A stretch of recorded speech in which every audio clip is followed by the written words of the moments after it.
Hi, and welcome to this Nearpod series where I'll be showing you how to use Nearpod. In my previous video, I showed you how to create a free account which is limited to just 100 megabytes of storage. So if you've created your account already, just simply log into that account. I have an account, so I'll be using my Office 365 login to sign in. Okay, so like I mentioned in my previous video, because I've been using Nearpod for a while, I have several videos here, but you most likely will have just this tab here. To create a lesson, you create you you basically click on this button, click on lesson. You can get to the same destination by using the create button or option at the top. Now you'll be taken to this page. All you simply need to do is name your lesson here. I'm just going to name this introduction, and this lesson will basically be covering how to create a slide. As much as possible, I want to make the videos very short so that it just hits the nail on the head and you move on.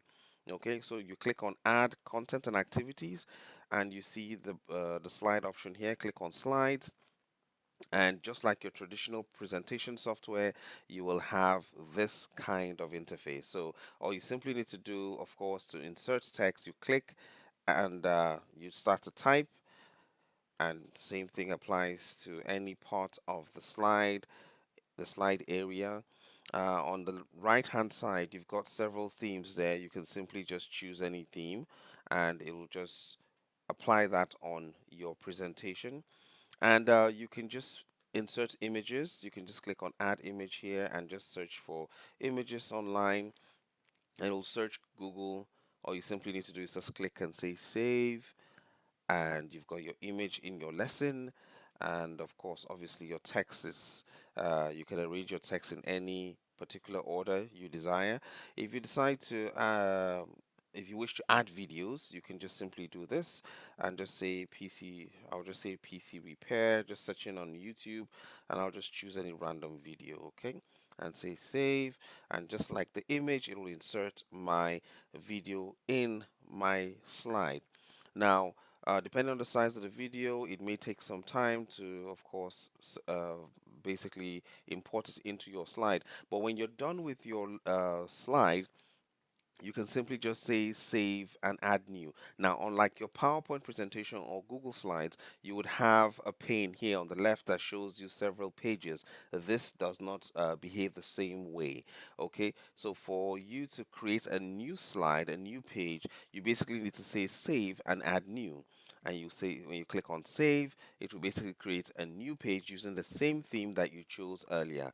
Of course, you can always change your themes, but always remember that it will apply to the entire slide. So if I click on this, it applies it to the entire slides. Okay, so the previous one I created will also have this theme. So if I'm done with creating my slide, all I simply need to do is say save, and it will ask me, of course, if I want to confirm, change lesson theme, and I'll say save, and it will save it with that same theme, and you've got these two slides here.